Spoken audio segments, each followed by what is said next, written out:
Magandang gabi, Mayores Camarena. Matagal na akong nakikinig ng heart story mo at ngayon nga po, I just wanna share my heart story. And at the same time, gusto ko po ng advice at sana matulungan niyo ako. By the way, I'm Glyza, 19 years old at meron po akong live-in partner. May anak na po kami, 1-year-old na baby boy. We've been together for 2 years now. At so far, so good. Maayos yung pagkasama namin mag-asawa. Mahal namin ang isa't isa. Side story muna, Mayores Camarena. Meron akong best friend na babae.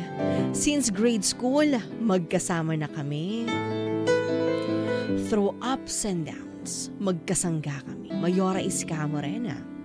Ang turing namin sa isa't isa ay parang magkapatid na. Last year, Mayores Camarena, may pinakilala sa akin yung best friend ko na lalaki. His name is Echo. Si Echo, hindi siya ang live-in partner ng best friend ko. And yes, tama ang iniisip niyo. Kabet ng best friend ko, si Echo. At dahil nga mag-best friend kami, girl code, tinago ko yun. Kahit alam kong mali.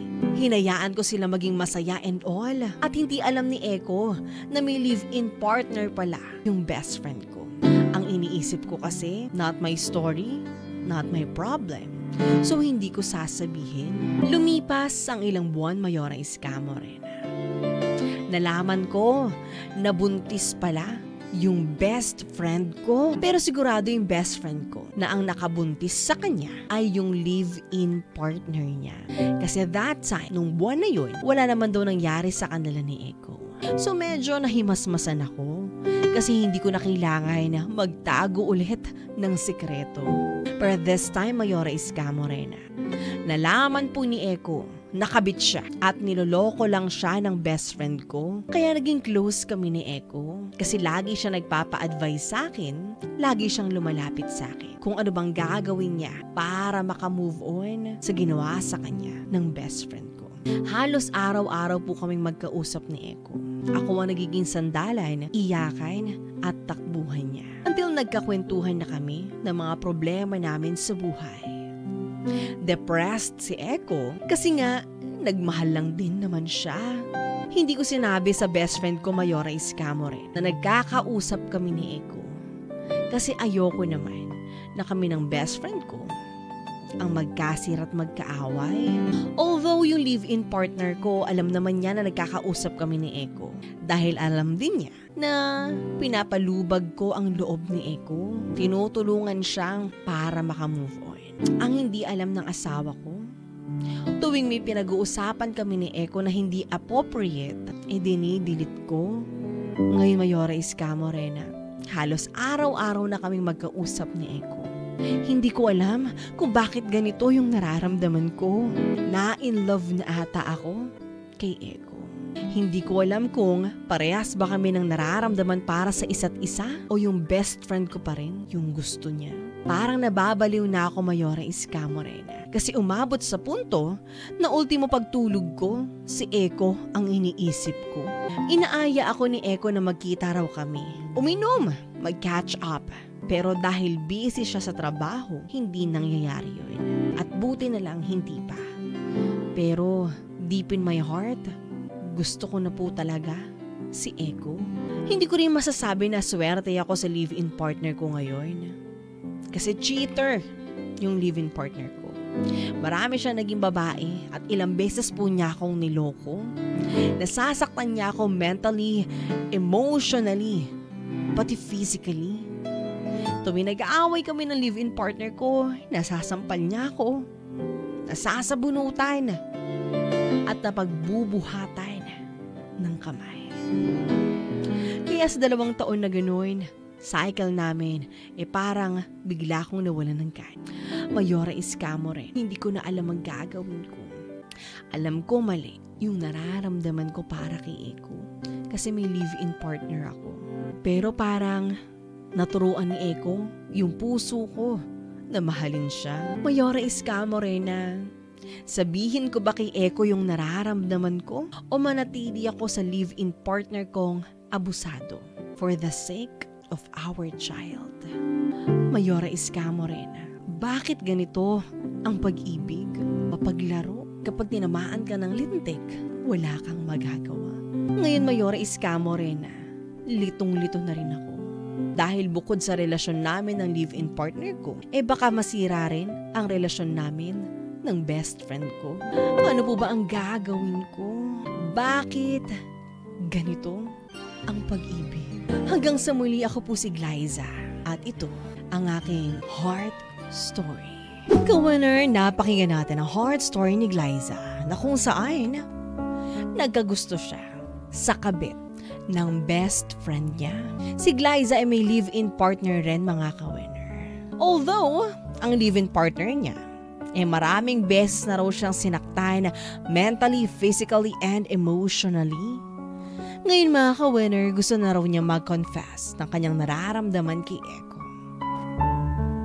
Pero, napapaisip siya kung mananatili pa rin ba siya sa live-in partner niya para sa anak nila.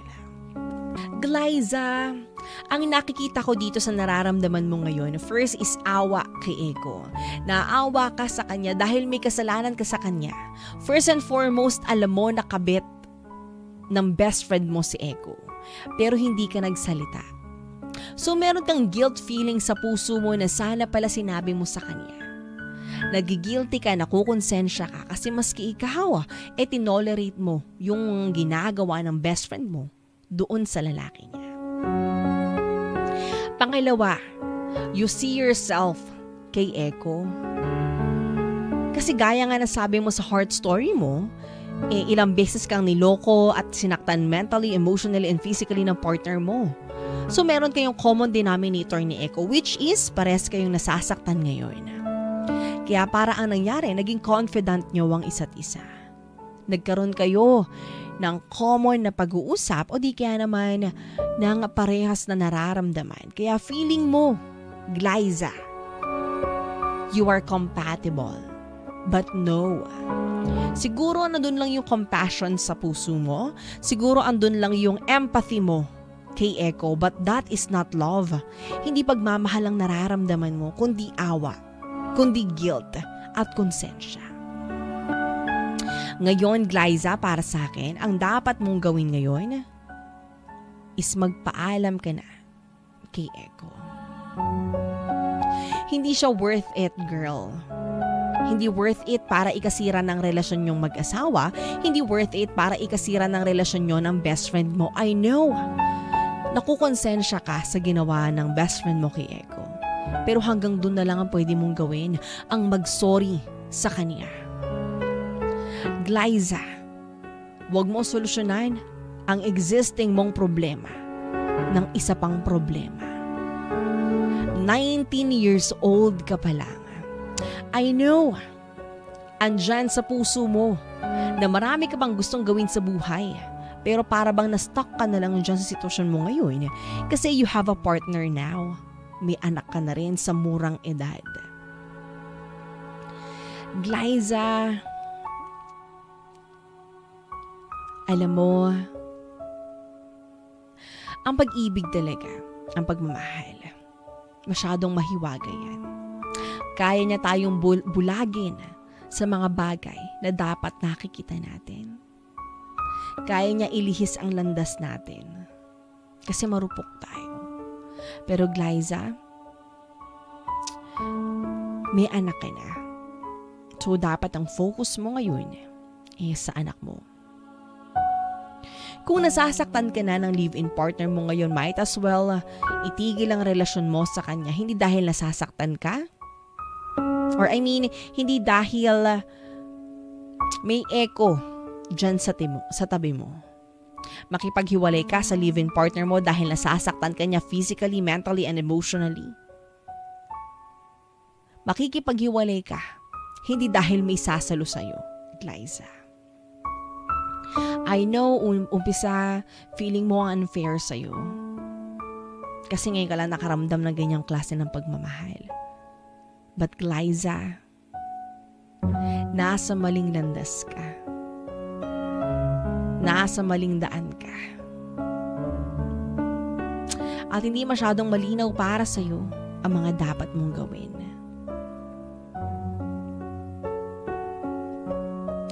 Glyza,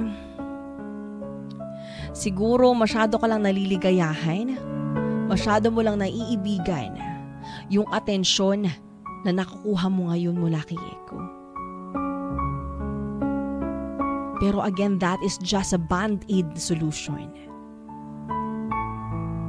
Tinatapa na lang niya yung sugat, yung sakit na nararamdaman mo. Pero yung underlying causes nun, hindi pa rin nasosolusyonan.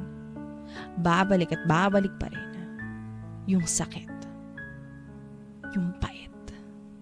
Kaya yun muna dapat ang gawan mo ng paraan. Mula sa ating text line, Yora Iska Morena, siguro magiging honest na lang ako sa nararamdaman ko. Kung ako kay Glyza. At para kay Eko, kung talagang mahal nilang isa't isa at handa siyang tanggapin ang kalagayan nila, at kung talagang mag-best friend sila ng kaibigan niya, maiintindihan niya ang sitwasyon. Timbangin mo rin ang nararamdaman mo, baka nababaling lang kay Eko dahil siya ang nakakausap at laging nandyan para sa'yo tuwing nasasaktan ka ng live-in partner mo. Mental health is wealth. Piliin mo ang peace of mind, lalo na may mga batang involved na rin. Sabi naman ni Tony Boy, Glyza, alam mong mali ang ginagawa ng best friend mo. Tapos ikaw naman ang gagawa. Bitawan mo muna yung partner mo before ka pumasok sa isa pang sakit ng ulo.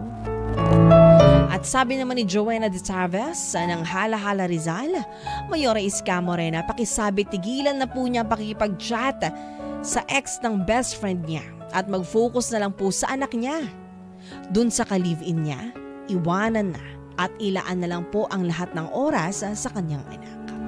Yun lamang po ang aking comment. Sabi naman ng mga ka-winner po natin sa ating Facebook, magkaroon naman kayo ng dignidad or delikadesa, sabi ni Char de Mesa. Mas mahalaga ang sarili at kung ano ang nararamdaman. Hindi porket pagmamahal na ang nararamdaman, tama na yun. Madaya ang puso. Kaya pansinin nyo, madalas yung maling feelings ang dahilan kung bakit tayo nasasaktan.